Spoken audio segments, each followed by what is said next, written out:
seems like some sort of subliminal switch. The playoffs are very different than the regular season. The most uncomfortable thing ever. If it could go right, it did go right. If it wasn't for Lamar Hunt, Philip Anschutz, and Robert Kraft, this league would not be here.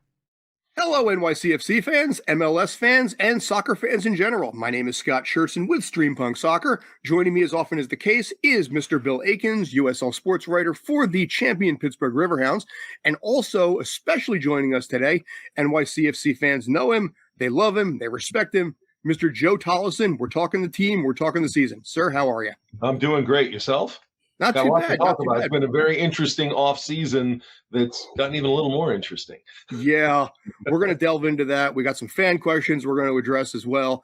But yeah, first off, let's talk about the off season. It's been an active one, and not always in the best ways necessarily. I mean, Justin Haak went west, Meach is gone, Julian Fernandez is gone, Kai Trewin is in now. Granted, Moussa Sylla was almost in.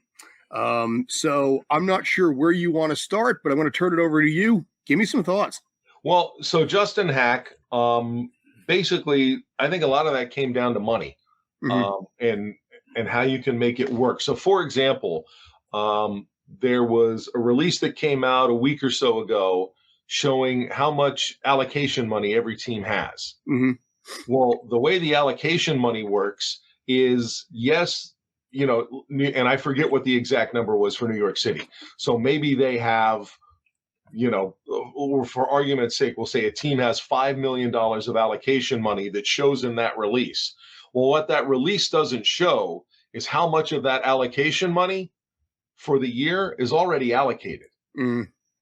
So I've bought down 10 contracts with allocation money. And so now really I only have like $2.5 million of allocation money. I don't have five, you know, but it doesn't really show that. And some teams could be out of allocation money, even though that release shows they have allocation money. So that was the amount of allocation money they have for the season that they've accumulated. It doesn't say what's already committed to players on their roster. The other thing I found out too that I wanted to confirm, but I was pretty sure about, depending on the contract the player has, and we'll take Tolleson Magno, for example, between what his transfer fee was, his salary, all that, he is in a category where no matter how much allocation money you have, you can't buy him down and take him out of the DP categorization. Because the way his contract and everything that's involved in that is set up, he has to be a DP. There's nothing that the club can do about it. And that's another interesting one that we'll see this season, and more so in the preseason. How does Tolleson Magno look in preseason? What does Pascal Janssen think of him? And can he come back to New York City and contribute, I think, in the way that many of us thought he would when they first signed him? You know what? Let me ask you about this, because the response to Tolleson coming back has been mixed to positive, I think, in general. You know, I mean, Corinthians was like, okay, we're happy to let him go. But in your experience, if you've had any talks with him, does he seem more prepared for New York than he was 5 years ago? Because when he came in, this was a fish out of water situation. Well, yes and no, but let's take a look at what people liked about him. And I think what people liked about Tolleson Magno when he first came in was how he worked with Tati Castellanos. Yes. Okay. And Tati was the guy. He was the number 9. He, you know, and if you want to say, how does a player deal with being a star and the pressure of that? Well, that was all Tati. And Tati was the goal scorer, and Tolleson Magno was in a supporting role. Well, then Tati leaves mid-season, and they go, well, let's try Tolleson Magno there. And maybe what we learned in that experiment, if you want to call it that, is Tolleson Magno's not a number 9. You know, can he play out on the wing? Can he play a little deeper in the midfield as more of an attacking midfielder than out-and-out forward and contribute there with people around him? And you know, that's what I think they were hoping with Moussa Sylla, is that they would bring in a guy who is in a way similar to Alonso Martinez in the way he plays, but maybe he could be a more lethal in front. You know, he's not a Christian Benteke who's going to dominate in the air. That's not his style. But if you can put pieces around him and guys can work together, and if you got to a point when Alonso Martinez comes back, can you put the two of those on the field together and let them decide, do they need two up front in the moment? they need one up front and the other drifts out to the wing, because that's the other thing they said about Moussa was he was a guy who could play out on the right wing. So there was a lot of options there. So with Tolleson Magno, was Tolleson Magno a failure in New York because of Tolleson Magno, or was Tolleson Magno being used in a role that maybe he's not suited for? Little of A, little of B, I think. Yeah. I think he's more mature now. To go on a bit of a tangent, that's my problem with the expected goal stat. Mm-hmm. The expected goal stat does not take into account at all who the player is. Lionel Messi from this spot on the field has this chance of scoring a goal. And guess what, Scott? If you or I are at that same spot on the field, we have the same chance of scoring a goal. We both know that's quite not the case. What you're saying, I don't have Messi skills. You telling me that? I don't say that in a bad way. No, I own that 100%. So, Bill, you got anything? Yeah. So, Joe, just, talking about Alonso, last year he was a proven lethal finisher. I mean, when you look at it, he really bolstered that, it was a high octane attack. Sure. 17 goals, 2 assists in 2025, obviously dealing with the ACL. Well, like, what's the projected timeline for his return? And you think it's going to initially affect them? I mean, I think I pretty much know, as I say, I pretty much know your answer, but yeah, I mean, from stuff you're hearing, and I'm hearing a lot of the same stuff you guys are. Post World Cup might be optimistic. Yeah. But that's kind of what you're looking at, and do they, and one, it depends on the recovery. I mean, if we take another athlete story that's been in the news, and with the Olympics starting, the Winter Olympics, Lindsey Vonn gets airlifted off a mountain, and a week later, saying she has an ACL injury, has a brace on her knee, and is going through workouts and says, I'm going to ski. So every athlete, depending on how that goes, and how quickly they can recover from it, there's been plenty of similar injuries where athlete A is back in 4 months and athlete B takes 7. Right. How's it going to progress for Alonso Martinez? And what I think they were hoping, and I think they're still on the lookout, and to me, I don't know this for certain. Nobody has confirmed it, but everything you're reading, it sounds to me like with Moussa Sylla, something popped up in the medical. And they're already dealing with a striker that has an issue on the medical side, and Alonso Martinez. And I think they were like, for what we were putting in, and that's where the talk kind of shifted to a loan. And I think it was loan him to us and let us make sure he's okay. Right. And they're like, he's fine. Well, okay, then if he's fine, then you're fine keeping him. And let's go on. But what I think their plan was, let's get another companion striker so that when Alonso Martinez comes back, it's not Alonso or bust, which it was a little bit last season. Yep. If Alonso wasn't on, New York City wasn't on all the time. Right. He was the stalemate in that attack. I mean, really, right. He was the guy. And can you and the problem you run into when and some guys rise above. Tati Castellanos was the guy. And I think the difference between Tati and Alonso a little bit, and people may disagree with me on this, it's fine, but I think I'm confident saying Tati was a more lethal striker than Alonso Martinez, I believe. And in that regard, opposition defenses probably had to pay a little more attention to Tati than maybe they felt they had to with Alonso. Yeah. And so by doing that, you open up opportunities for the other guys on the field. And that's where you see other guys chip in with 6, 7, 8 goals, some double-digit guys, in addition to Tati getting, 20 kind of thing. Whereas with Alonso, I don't think they felt he was as much of a threat. They didn't have to put as much defensive pressure on Alonso himself. And so there was still pressure on other guys. So you didn't always have the secondary and tertiary scoring that popped up to help out. You had some of it. Hannes Wolf had his moments. He was kind of feast or famine. If he scored 1, he was probably going to get 2, that kind of thing. Yeah. But that's what I think they were hoping for with this companion. You brought up Justin Haak, Scott, and that's where, I think money came in, and dealing with all the cap. And then it was, can we find somebody else who can kind of do what Justin Haak was doing? And I think that they found that in Kai Trewin. I think they believe that he can do a lot of what Haak did. They can play him in the center of defense if they have to. Although, from talking to Pascal Janssen, I think his preferred duo in the back is going to include Raul Gustavo.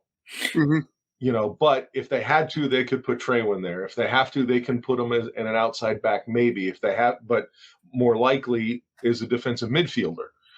So there's options there, and they're also looking for options. I would think as we go through this season, and we'll see it more in preseason, we're going to see times where the back shifts a little bit, and maybe it shifts into a back three to allow Kevin O'Toole to again go more forward as he's been doing late last season. So, from the way Pascal Janssen likes to build his team, I think he likes guys who can be a little more versatile, that gives them a chance to be more malleable in in-game situations. Fair. Good, Bill. Now, you mentioned we've been talking about Haak. You said it come down to money. Do you think? I mean, he was an academy guy. He's been with the club for a very long time. Do you think maybe there was a little bit of, hey, I need just a fresh start, or do you really think it just come down to money? It's professional athletics. It's professional sports. Right. I think 90% of the time it comes down to money. Yeah. Okay. LA can offer me this. New York City either couldn't or wasn't willing to, based on how you have to manage the cap and everything involved. Yeah. And, maybe one of the secondary benefits is the fresh start that you talk about. I do, the wild card in soccer in America compared with, the other major sports is the rest of the world in basketball, hockey, baseball, football are trying to come here to play. Right. Yeah. Where, so if you were saying, oh, did he maybe just want to go to Europe and see how it stacks up and give it a shot? Yeah. I would say maybe you got something. He's staying in MLS. So when they're staying in MLS, I think it's, they offered me money that the other guys didn't. Which is funny because that was at the end of the day with any player, and you can say, what about a hometown discount? Depends on where the next hometown's going to be. Right. And in some respects, LA's not a horrible place to be. Yeah, no. Basically, especially this time of year when we're at 18 degrees and snow. Yeah. But it's funny because he took a short deal on that too. Rumor had it basically because he wanted to actually test his skills and audition essentially for Europe. Right. As a possibility in this case. But that's an LA team that's going to be that is an exciting team to watch this year, but that's a different conversation entirely. But as far as someone like Kai Trewin goes, I am a little concerned about, and correct me if I'm wrong here, but the time zone shift is literally flipped on its head. This is not an offseason. One of the things that happened with, for example, Hannes Wolf is Hannes was a little rough the first year, but then had the offseason, was able to adapt a little bit, and season 2 was a little bit better as a result. You look at maybe like Aiden O'Neill might have a full offseason to be able to adapt. You see players like, you mentioned Gustavo. Nico, for example, is a possibility there. But players that have a full offseason versus being like dropped into a different country, a different continent and saying, okay, go. Do you think Kai's going to have a little bit of a need to adjust to this? I don't think so for a number of reasons. One, he's from Australia. So he's going to go from one English-speaking country to another. True. So you have that cultural barrier that you don't have to overcome. And maybe it's just me. Jet lag doesn't bother me much. Usually when I travel somewhere, my MO is, especially when I go to Europe, because a lot of times it's, you fly at, in the evening in the US and you land in the morning there. And for me, I do everything in my power to stay up as late as I can to what kind of my normal bedtime would be. And then for me, if I get a good night's sleep, I'm good. I'm ready to rock the rest of the time. Acclimation. So that doesn't take, to me, for especially a professional athlete, it shouldn't take that long to adjust to from living your life here. But what they do like about Kai Trewin they've seen him a lot, and you can look at a player and go, these are the skills I like about a player, but how much do you know who that player is as a person? And they got some insight on that with Aidan O'Neill because they play together, on the Australian national team. So they got insight on what's he like in the dressing room. What's he just like as a person? You know what our team is here, Aidan O'Neill. Does he fit in to our team? And, really the only wild card in that whole discussion is you hope Aidan O'Neill's completely forthright and goes, yeah, this is the good and the bad. But I know that was something they talked about, that's what they like. Another thing they like about Kai Trewin is they know a little more about him than your average signing because they had, in essence, some inside information about who the guy is. And his sister club at that, too. Sure. So, but that is going to be some big holes that is some big shoes to fill there, and I think I worry, I just want to make sure he's going to be ready for it. He's age appropriate, but it is a new continent in this case. And, and Justin Haak was adored back there. Well, sure. And you know what? I don't know that will bother Kai Trewin much. And the thing I would say to New York City fans, they didn't let Justin Haak go necessarily because they knew they had Kai Trewin.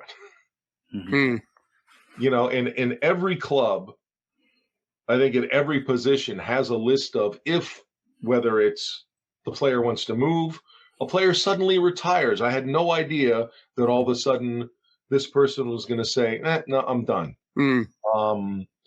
Or a player gets hurt, whatever the case may be, where all of a sudden that player's not available. Every club has a list of players at position to say, if this, then who do we go after? So when there were rumblings of maybe we couldn't sign Justin Haak, all right, if it turns out we don't get a deal done, what do we do? And who do we look at? And yes, it helps.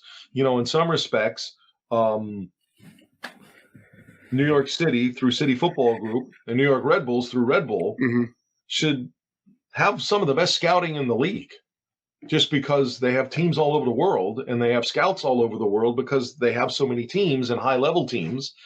When you have scouts going out for Manchester City to look at players, no reason that guy can't go back and go, hey, saw a couple of guys, maybe not good for us, but might be good for New York City. Might be good, for Torquay. Might be good, whatever another City Football Group club. So you have that advantage. So, and in this case, you have, hey, we got a guy at another one of our other clubs who we think could help you and may want to move up, may want to get in a place where there's a little more attention paid to the league. And what you may or may not like about Lionel Messi in Miami is their favoritism showed to Messi, to Miami, throw all that out the window. Lionel Messi is in Miami. That in and of itself, as we have found out, generates a ton of interest. So if you are a player in this league, you have a pretty good idea that at least twice, if you're in the Eastern Conference, somebody's going to be watching you because they're probably going to be watching Messi and the other guys on that team. And so, and I think there are scouts around the world and scouts in Europe specifically that may be looking at Miami to see how some of their younger players fit in with guys like Messi or a Jordi Alba or Sergio Busquets when he was those class of players. How do they fit in? Because if we sign him, we know he'll fit in with our stars because he can fit in with. So that opportunity is for everybody who's on the field. So for a Kai Trewin, if he wants to make a move to Europe, do I have a better chance staying in the A-League in Australia? Or do I have a better chance coming to MLS because people might be there to see other guy, might be there to see Messi, might be there now to see James Rodriguez if he ends up landing in Minnesota. There's all that stuff where I got more eyeballs on me now just because who else is on the field. And if I can stand out, good for me. And you mentioned this last time, because it is on Apple TV, anybody around the world can watch it. Oh, anybody. Scouting's very easy on MLS now because I don't even have to leave. I don't have to say, hey, can you send me tapes or a DVD or whatever, or send me a file. I can just let me pop it on and watch it. So there is a benefit to Apple TV on that one. In that regard, yes. Yeah. In that regard, yes. We can fill a whole nother show on the merits of where MLS is right now, and does it make sense to put the entire product behind a paywall? I mean, and I feel bad for the people in the league broadcasting department in that regard, because on one hand, on the surface, you go, hey, this is great. They've removed MLS season pass. Well, sure enough, there are a bunch of people out there complaining, going, well, now I have to pay more to watch MLS because now I have to buy Apple TV Plus. And that costs more than what MLS season pass costs. Because what a lot of people didn't realize, you didn't have to have an Apple TV Plus subscription to watch season pass. You just needed the Apple TV app. Yep. And you could buy MLS season pass and not watch anything else Apple TV has to offer. That's this guy. Now you have to buy Apple TV Plus. Yeah. I know. And actually, after was it FanDuel or Bet one of the betting sites, you just put a $5 bet down, you got Apple TV for the entire season. Yep. Which had to infuriate people who had bought the season package ahead of time. Well, cover the team. You found out MLS for $6, still paying for it. Win or lose, and you have a code for the whole. It wasn't even a code to like the All-Star break, or it was for the whole flipping season. Yeah. What was it? There was another cell phone carrier that was doing that too. If you had T-Mobile, it was part of your package. It's part of your package. Yeah. US Cellular, I think, was too for a while. But I think Apple's probably also trying to do it to pump up more views on Apple TV in general, because Ted Lasso's coming out. Season 3 of Shrinking is on right now, right? And I don't think there's enough eyes, so they might be trying to partly move the MLS fans over to start watching, because Ted Lasso is supposed to come out this summer, season 4. Well, so, they had 3 years to do that. How many times, when you were watching a game on MLS Season Pass, did you hear any promos for Apple TV shows? Just mull that over for a little bit. Yeah. So if you wanted to bring MLS fans over, you had an opportunity. I don't even remember a lot of times watching an MLS game when they went to commercial break that you saw a promo for an Apple TV show. Yeah. Right. Interesting. Okay. So you had a chance for cross promotion and you didn't push it. Yeah. Everything can't just be it'll pop up on the homepage. Sometimes you have to go, hey, everybody, look here. So curious. Bill, you got anything? Well, so, going into this season, head coach Pascal Janssen, Janssen. Okay. Yeah. He covers Pittsburgh. My Pittsburgh he's coming through. So, but, his dominant possession heavy tactical shift, right? Last year, I think they were the league's 5th highest possession rate at 54%. Right. Top 6 defense in 2025. Is that the strong point? Is the defense going in? I mean, Freeze is amazing goalkeeper. And when you look at other guys too, what's his name? Thiago. Thiago Tavon and the rest of them. Kevin. Bill, I think there isn't a coach in the league who doesn't want to prioritize defense. Right. Defense wins championships. Yeah. It's the general statement across. That's the adage, but it's misplaced, I believe. And if you really look for most leagues, most sports, right, you got to have both. Yeah. It's very rare that a team wins a championship that has one of the top defenses but one of the worst offenses. Correct. Yeah. Because pretty much every game we know that is a competitive team sport, one team against the other, the team who has more offense at the end of the game ends up winning. Whatever that offense is, whether it's touchdowns, goals, basket, whatever the case may be, however you generate points, the better offense wins. Yeah. I haven't seen anything in that yet where, you know what? It was 2-1, but New York City had 12 saves and the New England only had 4. And because of that, they get an extra 2 goals. So they win 3-2. Yeah. We don't do that. Right. So, but I'm also a believer that if you are not as talented as your opposition, it's easier to make it ugly on defense and be gritty and chippy and do what you can to disrupt the other team than it is to try and generate offense against them. And that's the whole park the bus mentality. I'm not good enough to go toe to toe with them, and let's just go up and down the field and see what we can do. So I'm going to park the bus and do everything I can to keep them from scoring, because I don't think we can. Yeah. I guess my question more was like, defensive stability is their strong point. You still, So you build from that. You build from that, and that's what I think they were trying to do with Moussa Sylla. I think Kai Trewin coming in.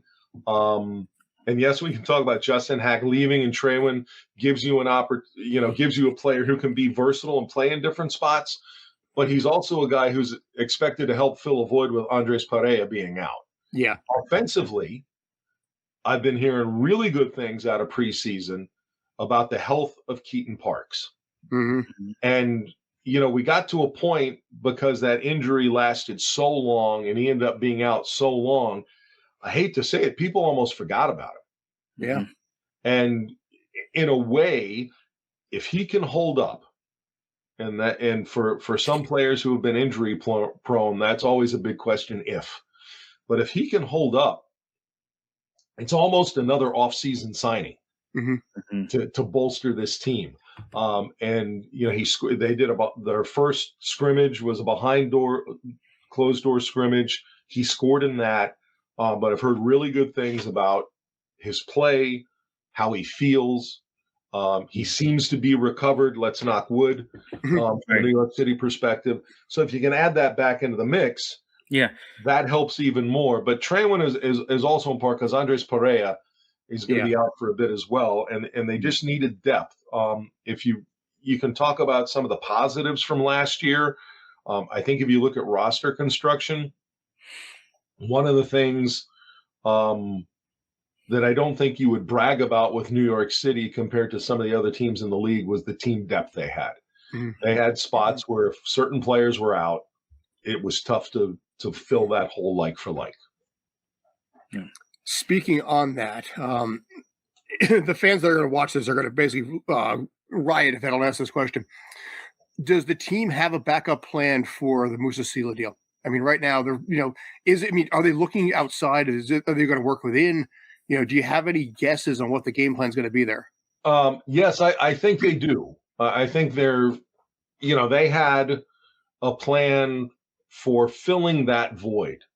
And it wasn't, they searched around and said, this is the guy. They searched around and said, these are some guys. And then you float it to different people in the organization, and namely Pascal Janssen, and go, these are the guys. Do you like them, yes or no? And if he goes, yeah, I like this guy, Moussa Sylla. And what was surprising to me, I'm talking to people, is Pascal Janssen didn't have a lot of personal interaction at all with Moussa Sylla, which you thought, having been in Holland, maybe that was part of the attraction. But he, looking at the players who were presented, who they felt they could acquire, transfer fee, contract, everything else, and all those guys, this is the guy. So did they have a 1A? Did they have a 1 and a 2? Did they, let's hope not, have a 1 and then a 4, 5, 6? It was a big gap. So, and the other thing that we haven't talked about, and I know it's tough to get excited sometimes about who the new sporting director is. Yeah. But they have a good one, I think, in Todd Donovan. He was a smart player. He was a winner as a player with a couple of different teams in MLS. I believe he won 5 MLS Cups. Retired, goes to Sacramento. I mean, no, not Sacramento. Sacramento. San Francisco. Yeah. NASL team. They were the last team to win an NASL title before the league folded. That was his first year there, and helped put together a team that won. Then he went to Sacramento. They're the last non-MLS team to get to the Open Cup final. And what I like in a way about with Todd, and he's also a really smart guy. He was a guy that his senior year of college, he was the only All-American player who was also an academic All-American. Let's not put too much in high school, whatever, to be at this level, but he was valedictorian in his high school as well. This is not the stereotypical dumb jock. He was a smart guy. He went to Stanford, was a good player, and he's shown as a manager now he's a pretty smart guy. But what I like about him as well is he is a sporting director now who comes in from his playing experience and other management experience. He knows the U.S. market and the U.S. player. He understands, I think, what you have to do to build a roster within the financial constraints of MLS. And in that regard, I think he's really going to show what he can do. And now, look what he did at Sacramento and the success they had. And they had enough commercial success that they're building a stadium, all of that. But now he has all the resources of City Football Group behind him. And again, we can leave for another time the debate of how much should City Football Group support. Is it enough? Is it not enough? Should it be a lot more? That, as a fan, we always feel it should be more. Why doesn't New York City have the Lionel Messi? Why is it Miami? That kind of thing. Let's dump some money on this. But he's a guy I think can help build a roster. So they came up with players. They settle on Moussa. Now it's fallen through. So I do believe they will, and I would like to think before the season starts, they will at least have targeted somebody and be working to bring that player in some way. The only problem now is transfer windows closing in Europe. So that could put a little difficulty. But I would like to think they're in a position that they need to bring somebody in sooner than later. And who knows, maybe we'll get completely surprised and this thing will revive itself. The parties involved can say, well, yeah, I said that to reporters here in Germany, but it was emotional and we were upset at the time, but let's figure this out. So we'll see. But they need to bring somebody in because, as we've talked about before, until probably after the World Cup, we're looking nothing with Alonso Martinez contributing on the field in a meaningful game. Also to mention with Todd Donovan too, credit where it's due, Sacramento was also at the top of the league year in and year out in attendance as well. Yeah, well, sure. They were top three pretty much every single year for the last decade. So I wonder if that might have factored in a little bit too, to try and draw some more, people to the seats for the new stadium next year too. That knowledge, that insight he has. Sure. And, nothing against Sacramento. They had to deal with the Kings and I think some minor league baseball. The challenge in New York is you're not even the only soccer team in New York. Yeah. Right. And let's take in the Red Bulls and we can throw in a team that's been winning championships recently in Gotham FC. And then we get to all the other professional sports that you're competing with fans for not only their money, and people always talk about, we got to get fans by ticket. You also have to compete with the other sports and other entertainment options for that fan's time. And that might be the most valuable thing that any fan gives to a club they support is their time. Because as much as tickets may or may not be, I can decide to cut back in some other area. Instead of going to the Caribbean for a vacation, maybe I just, go to drive to a local beach, whatever the case may be. I can try and save money here or there because I want to use that money to buy a ticket. But once you give that club your time, you can't get it back. You can't budget somewhere else and go, I took time from over here to do this. You've spent time doing this. And that's a valuable thing, I believe, for fans to give to their club. Nice. So I guess good segue to my next question is, you've had eyes on the in-stadium energy since day one, Joe. In order to keep that going, in order to keep that energy going, the atmosphere, the attendance, the accessibility, how do you keep that going with the new stadium? Because the initial, the fans are going to be energetic with the new stadium, but sometimes the initial fanfare kind of wanes. How do they?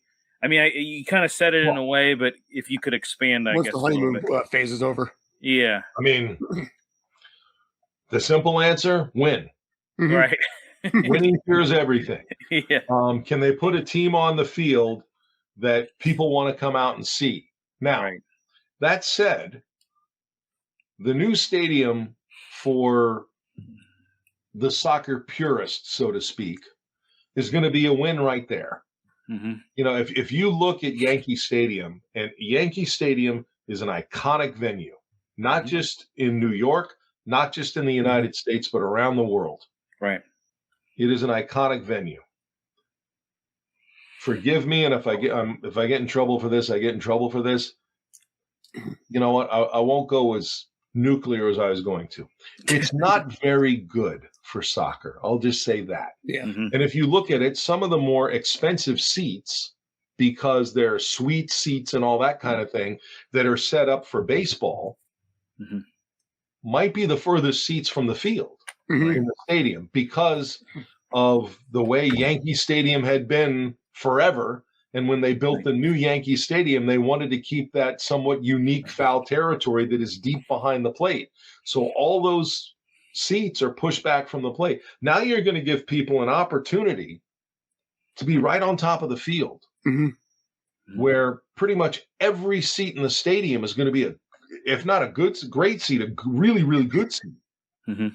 You're not going to have these fans who are so removed. You're going to be right on top of the action. It's going to be a better place to watch. There are going to be better games overall because everybody playing is just going to be in a surrounding they're familiar with. Jim Curtin years ago told me when he was still in Philadelphia, the challenge at Yankee Stadium isn't that the field's smaller, isn't that it's not quite as long, it maybe isn't quite as wide as you would like, any of that. The challenge is the sidelines of the field aren't parallel with the seats. Right. Yeah. So a player looks up, and one of your visual references is the way the seats are. Right. And all of a sudden you look up and the seats look really far away. So just in your mind right away, in that moment, when you go to hit the ball, you think the other side of the field's really far away. And you don't realize there's like another 20 yards before you get to the seats. Yeah. So now that everything will be parallel, that reference is better for everybody. And in a way, you'll have better games. So that'll be interesting to watch as well, I think, when they get into the new stadium. But the new stadium will be a boost. The new stadium will also be a boost, and we saw it from the very first soccer-specific stadium that opened in the U.S. in Columbus. The day they opened that stadium, they created ticket demand because they went from a 65,000-seat stadium to a 20,000-seat stadium. You know, when the Red Bulls were the Metro Stars and first started at Giant Stadium, there really was no reason, and fair play to the people who did. But from a strictly economic standpoint, there was no reason to buy season tickets. Right. Why commit to every game if you may not be able to go to every game, yet you'll still be able to get a ticket to every game? And the optics look bad too when you see all those empty seats. Sure. Yeah. You know? Yeah. But depending on how you set that up, whether in the stadium, you know, like Atlanta initially, I think, did a great job where they had a system where they could drape off that upper level, and you saw banners and stuff, and you thought that's, if you weren't familiar with that stadium, you're like, that's kind of an odd stadium. They have all these seats, then they have these big, huge banners. They covered up some seats, but then if they had to, they could open them up. And it's the same deal. If you're creative with the way you're going to downsize your stadium, it's not as apparent for the fan who's there. And if you have enough TV cameras, you could, and you have a good director, they never have to see the empty seats. So there's ways to get around that. But but from a strictly economic situation of, I know I can get a ticket almost any week, there's tickets available because the stadium is so big, to now go to a smaller stadium. And if I really want to be in the good seats, and this seems like it's going to be a really cool environment, I'm going to buy my tickets now. I got to move on it. Tickets, and I'm going to commit. Right. Well, there's already been some concerns about the amount of tickets available anyway. and the seating capacity being 25,000, there's some concerns about that right out of the gate as the team becomes, when and if the team becomes more popular, will there be an expansion part as far as the available tickets being sold? Sure. But they were also, and I really appreciate it from having watched it over pretty much a 10-year span, of how difficult it is to find, because they were very committed as an organization to stay within the 5 boroughs. Mm-hmm. And now they said, we want to be in the 5 boroughs and we need to be close to public transportation. So no offense, Staten Island, but that's 4 boroughs that you can be in, because there's not very extensive public transportation on Staten Island. So within the Bronx, Brooklyn, Queens, and Manhattan, to find a big enough parcel of land to actually build the stadium with the other requirements you wanted, public transportation and all that, it was hard. It was hard to find a place to build a stadium. The situation in the Bronx, where they were trying to build a stadium, they were looking at a parcel of land where I think they were going to have to buy land from like 15 different people to make it work. So that was really the huge challenge. So, and the flip side is, back to that supply and demand, are you better off starting small? Because there was a part of me thought, they would do like 35, 40,000 because of the internationals you could bring in. You bring in a friendly, could you be a World Cup host, Women's World Cup host? They're going to have Olympic Games there now. And so if you're going to do games in the Olympics, could you sell 35 or 40,000 seats? Maybe. But day to day, for currently your 17 home games, which I think should go to 19 home games, that's an easy fix as well. You want to make sure that you're filling the place and that you have that supply and demand, and you have more people who want tickets than can get them. And that's the challenge. If you get that stadium just a little bit too big, now you've crossed that line. So I get it in a way. And the way the stadium's designed, the roof over the seats, all that, I think it's going to be a fantastic atmosphere. And, I guess the question is, how easy would it be to go up a little bit and put another 5,000 to 7,000 seats in? Also adding to it the fact that basically they will no longer be playing in a baseball stadium, which by and large has been an embarrassment on a worldwide level. When it comes to a lot of the complaints that happen from Europe and pretty much everywhere else, that complaint, that insult will be going by the wayside in 1 year. True. I think that was overblown. If you could be in a situation where you had good sight line, again, I think a lot of it is Yankee Stadium, even as a baseball stadium, is a very unique stadium. And then to try and put, soccer in there, or even football, the big difference, if you've ever seen the Pinstripe Bowl, because it's the off season, the field doesn't go right field to left field. The field goes home plate out to center field. Now, part of it is when you see an American football field put onto a soccer field, it's a lot smaller than you think. They're not comparatively sized fields. So you can do that in Yankee Stadium, but I know when they first went in that one of the big issues and one of the big discussions was the Yankees didn't want them taking out the pitcher's mound all the time. Now, on a side note, the Miami Marlins Stadium, when they built it initially, and I don't know if it's still the case, their pitcher's mound was like on a platform, a hydraulic thing, and they could just lower it and put like a plate over it and put grass over it and all that, and you could do soccer, whatever else lacrosse, if you want, whatever else you wanted to do there. And then when that game was over, you pull up that temporary turf and you bring the pitcher's mound back up. Yankee Stadium's not that way, and they didn't want them removing the pitcher's mound all the time. So that also restricted the size of the field. That's why when you look, it's the sideline, and it's probably maybe 10, 15 feet, and there's the pitcher's mound covered up with the New York City logo. Well, yeah, it's amazing the things they can do. I mean, I remember back in the '94 World Cup when you guys remember when they brought the sod into the Pontiac Silverdome, and they did that. When MLS started, they did that in New York, at Yep. Giant Stadium until the NFL season started. Right. But that to me was that was fascinating to me. The whole tray system. They had like 4 foot by 4 foot trays of sod. Right. They would bring in and bolt together and create this field. So there are ways, and that's why when you look at the way stadiums are, specifically in England, because of the climate in England, but you can even look at that, say in a Germany or wherever where it's cold there. You know, England's more the rain. Like, it cracks me up when people are like, well, we could never play on natural grass in Seattle or Portland. It rains too much. Because it never rains in England? I mean, that's what they're known for.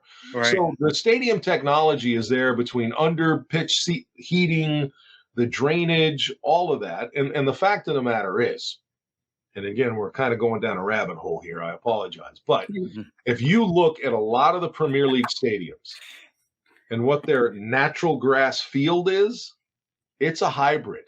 It is an artificial turf base, basically, that grass grows up through.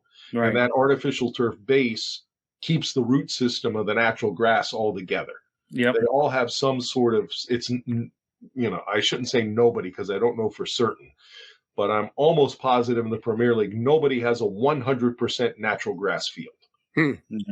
Right. It is some sort of turf system where there's an underlayment that in essence is much shorter artificial turf that helps keep everything together. Right. You know, I guess in this case, this is a good segue as well. Since you mentioned World Cup, right now, obviously, this is a big deal, much, much, much, much bigger than it was in '94 when it was here. The fact that it's actually being played locally to us in several locations as well is actually kind of a win in its own right. Give me some thoughts. You know, the U.S. men's national team right now, Matt Freese, everybody involved. You know, do you have any thoughts or opinions on World Cup in general and what to expect from this? Expect from the World Cup as a whole or from the U.S. men's national team? We'll start with men's national team in general, and then also basically segue to soccer in the U.S. as possible, you know, as well, from what it can do for the sport. Well, if we start there, I think it's the wild card question of where do we go from here? Like, to me, the $64,000 question that really nobody has an answer for. How do we have soccer as one of the more highly participated sports? Kids, boys and girls across the country, so many play soccer. Yet when they become adults, they're now not fans. Somewhere as they grow up, their fandom shifts to predominantly the NFL, to baseball, to basketball, whatever. But, you know, so how do you capitalize, and especially for the game in this country, how do you capitalize on the World Cup being in the United States and Canada and Mexico? But how do you capitalize on that experience for the fan in this country and make them fans of MLS and not just fans of the game in which they choose to exercise their fandom watching the Premier League, watching Serie A, watching the Bundesliga? You know, there may not be another country in the world where you can legally watch as much soccer as the United States.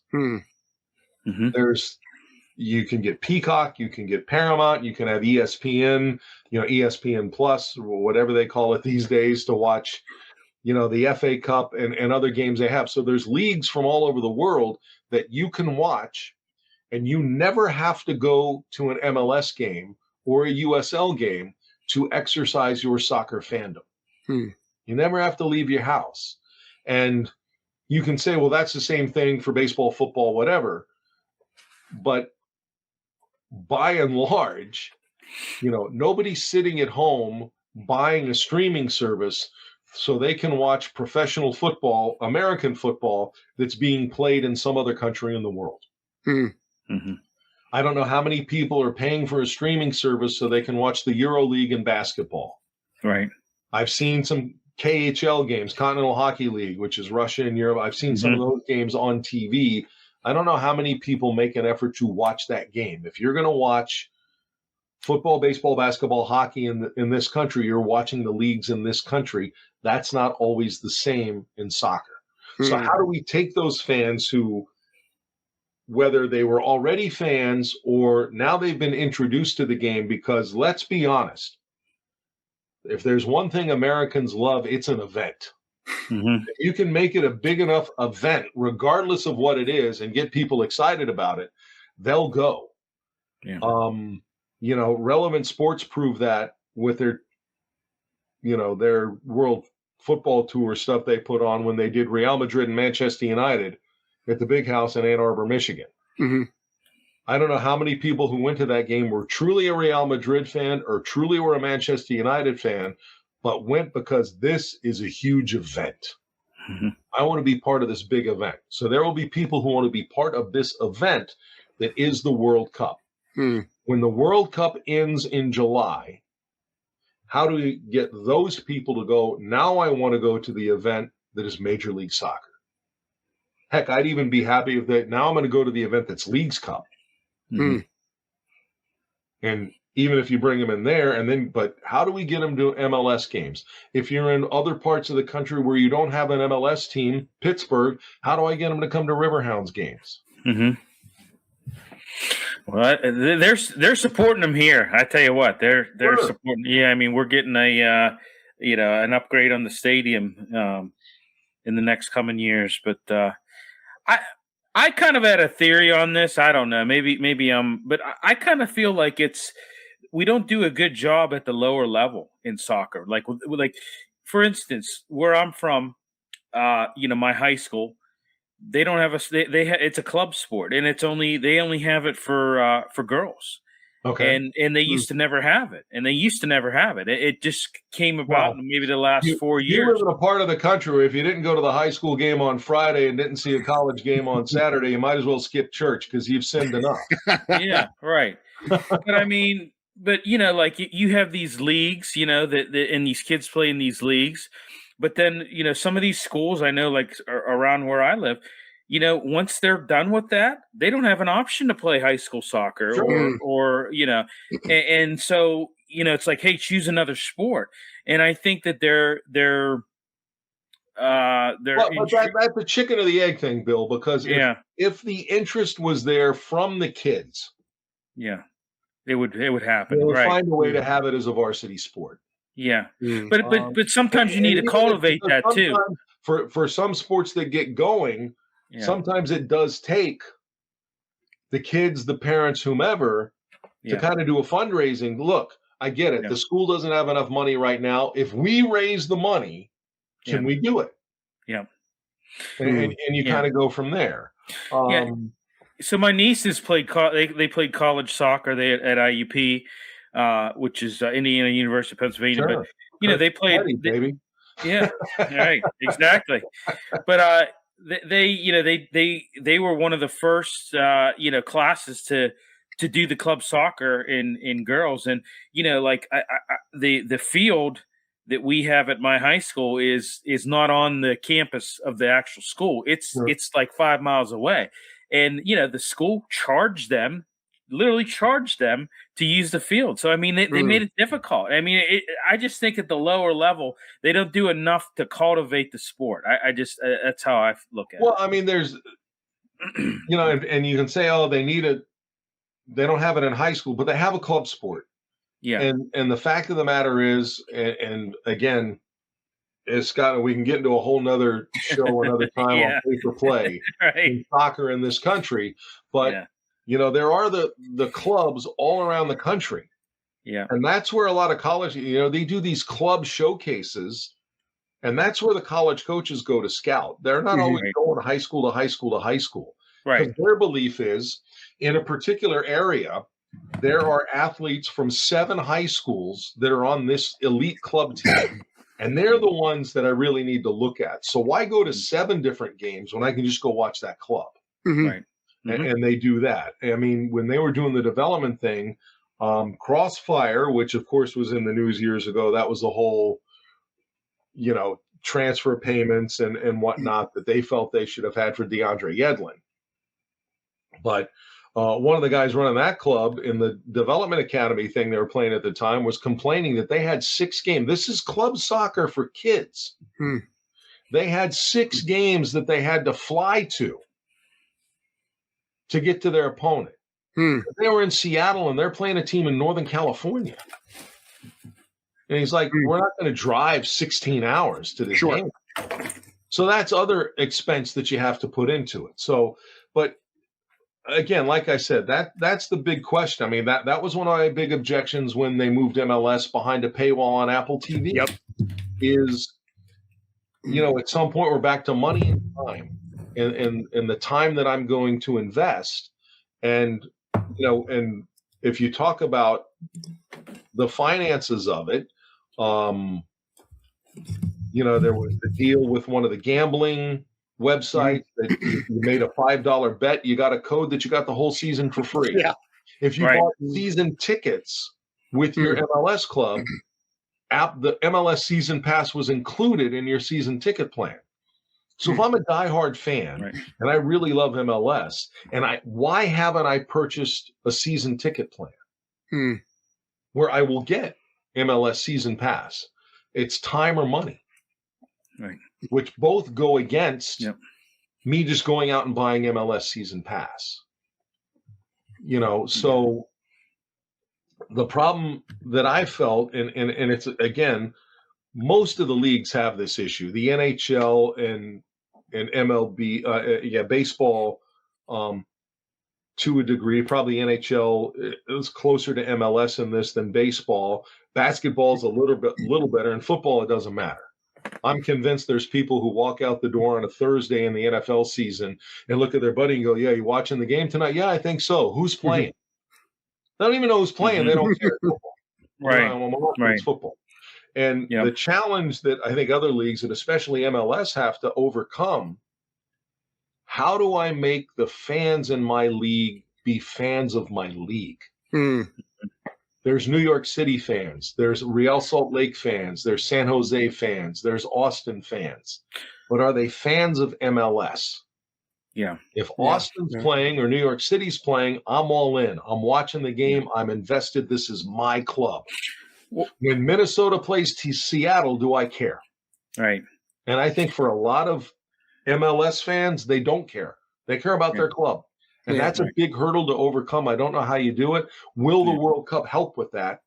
I'm not sure. But that's really the big question, because in 94, when they had the World Cup in 94, MLS was on the horizon. Right. Okay, we're going to have the World Cup, and then you're going to love it. You're going to come to games, and then you're going to have your own league. Right. That was the stipulation, I believe. They had and that come in 96, obviously. And it was actually supposed to come in 95. Right. And there was some logistical things there and all, and they said, okay, we'll push it back a year, which in hindsight may have been the best thing that happened, because the World Cup wasn't now as fresh in fans' minds. It was the very first year of a new professional league in our country, and the quality was not at World Cup level.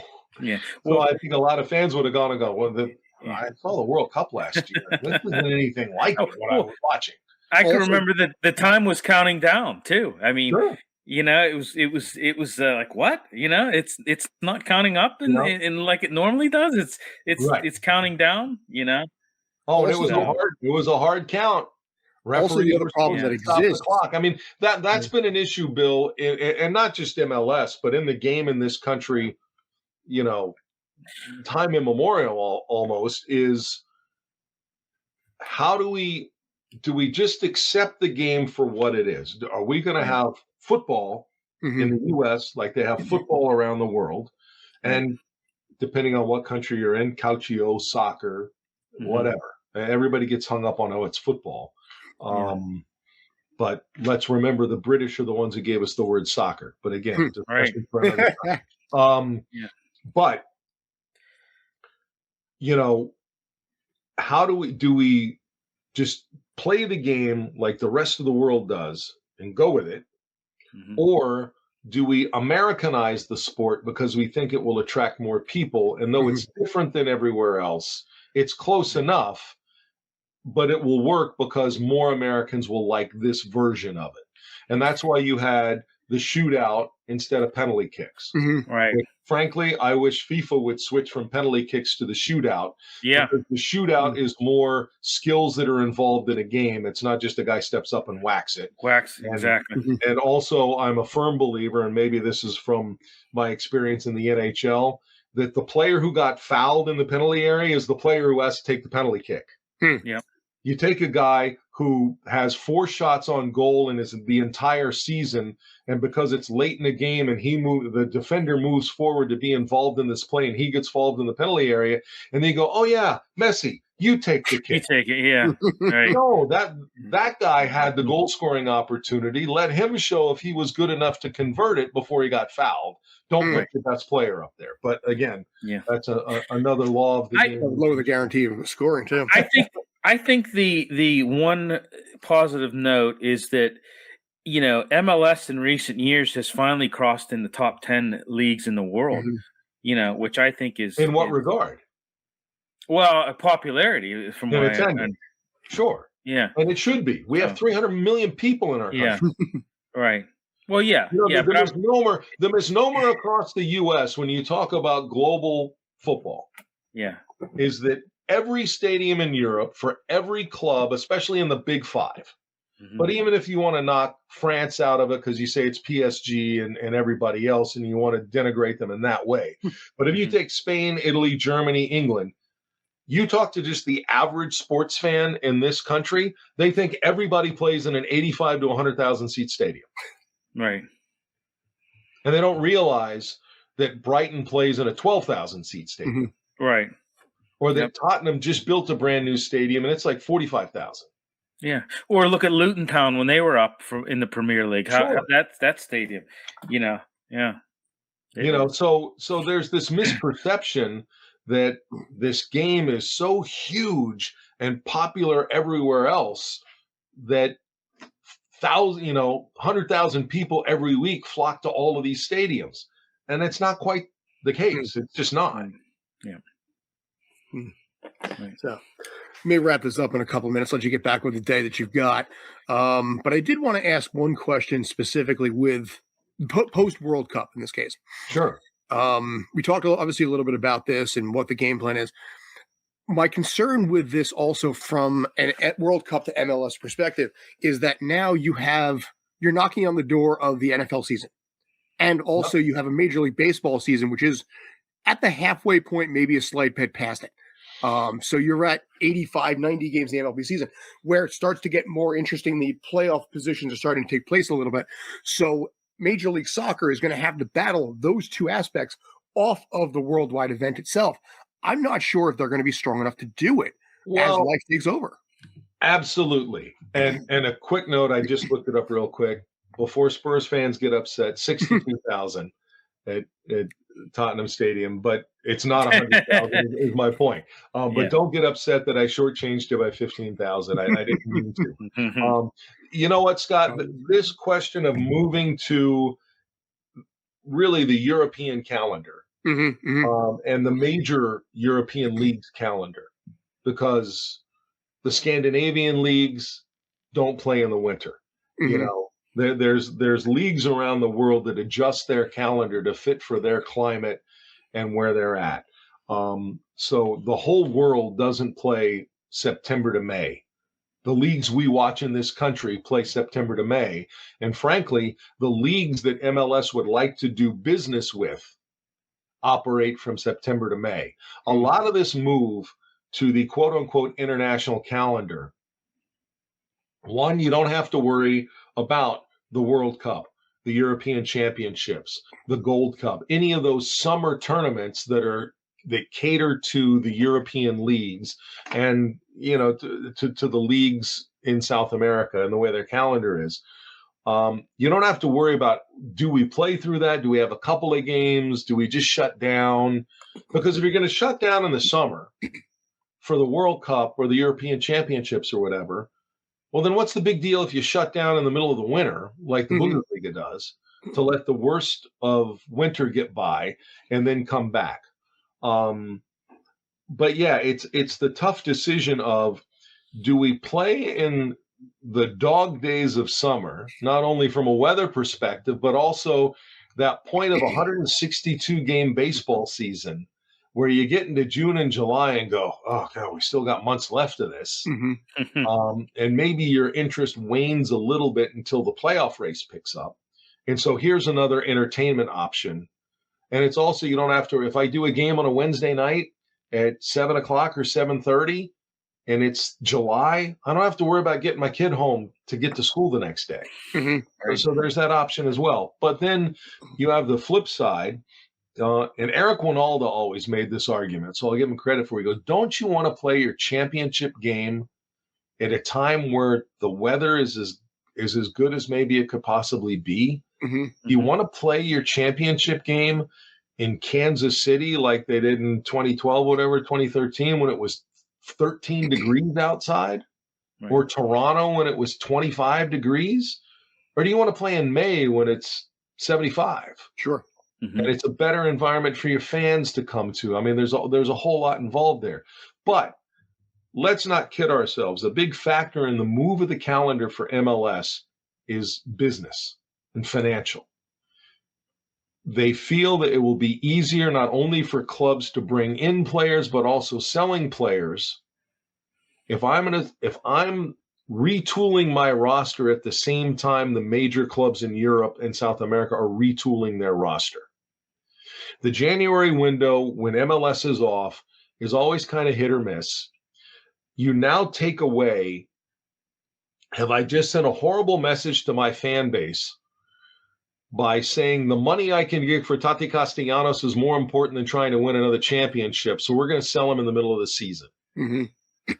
But for some of the clubs, the dollar value that gets thrown at you in the middle of the season, you can't say no to.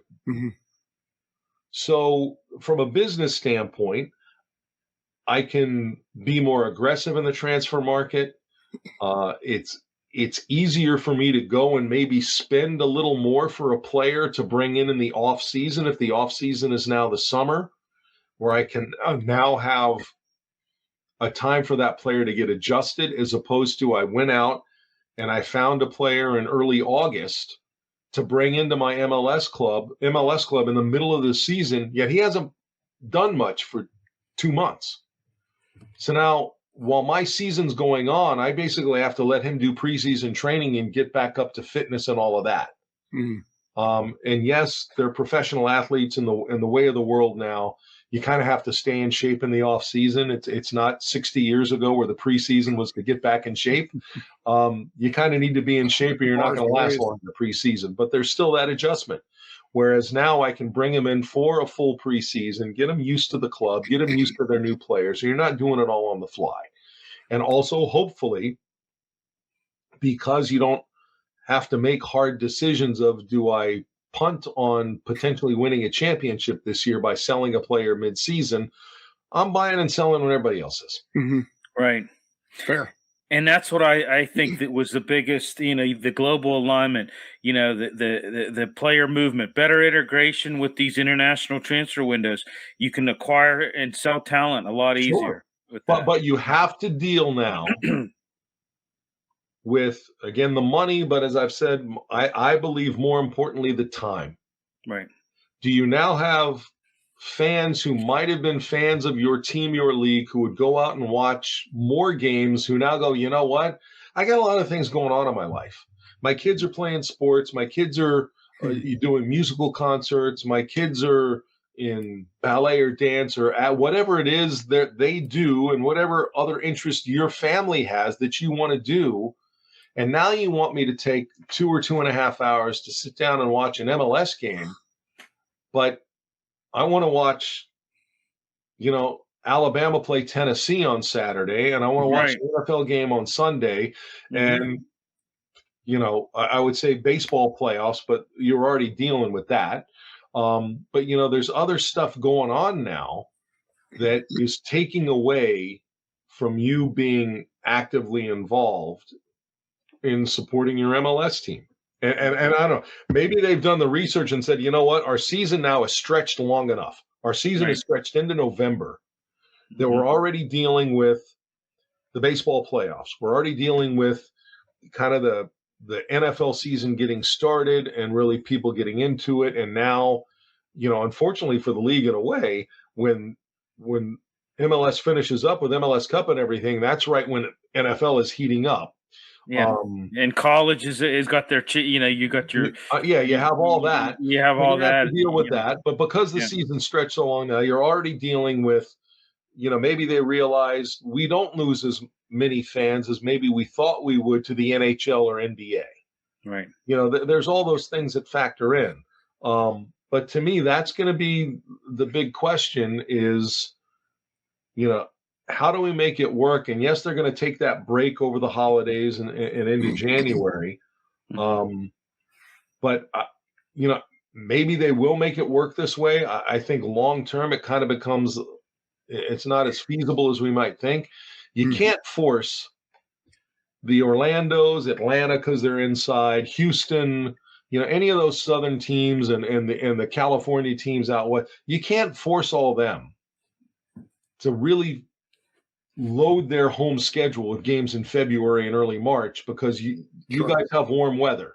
At some point, you're going to have Minnesota or New York City or New England play a game in the middle of February, and you're going to show up at Etihad and freeze your butt off. Yeah, and you might have to get the orange ball out because there's a little bit of snow, but absolutely. I mean, I like it. Hey, they do it in Bundesliga. I mean, I know they take that break, but it still snows in Germany, and they still have issues with that, and they get through it.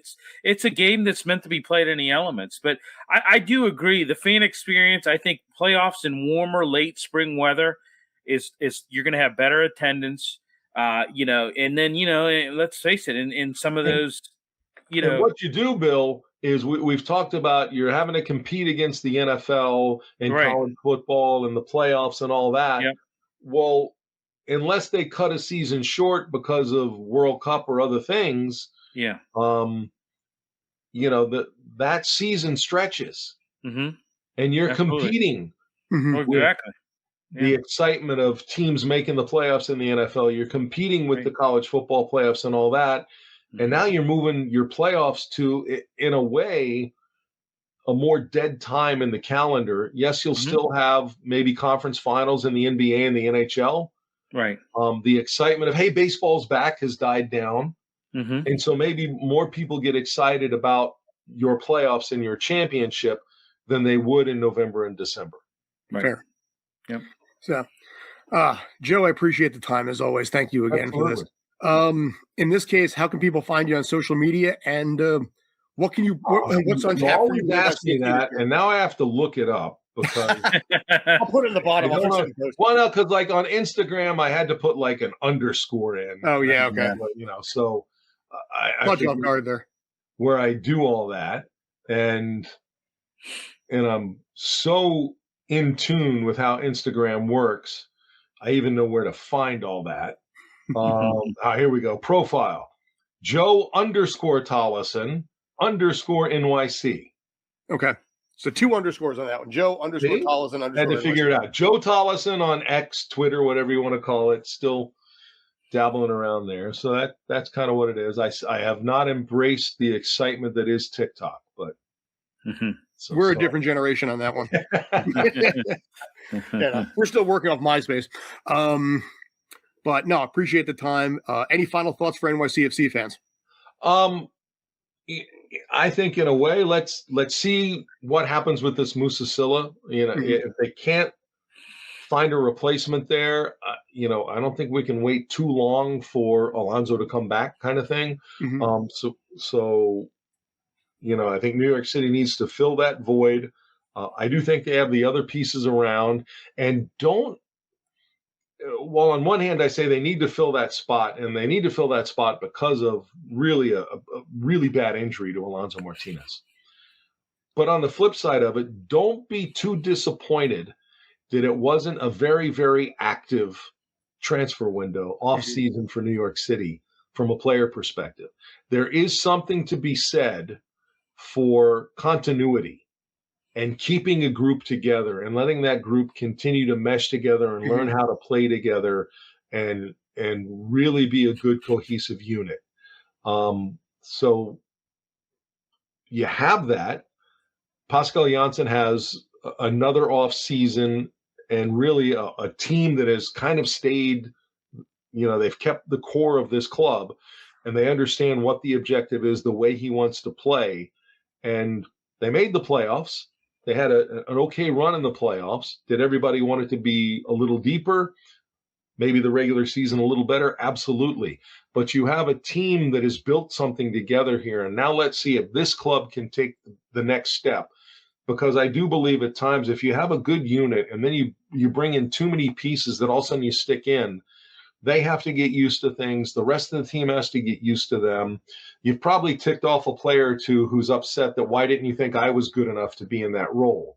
Because again, Moussa Sylla wasn't because we don't like who we have. We need to replace somebody. We like the guy we have, but he's hurt. Kai Trewin, we like the guy we had, but he left. So some of these moves have been necessary because of player situations that have occurred, not we don't really like that guy and we need to upgrade that position. And if you want to make the argument there's enough positions that you feel should have been upgraded, that's an argument you can have. But I would just say don't discount the value of this club being able to build within itself for another season.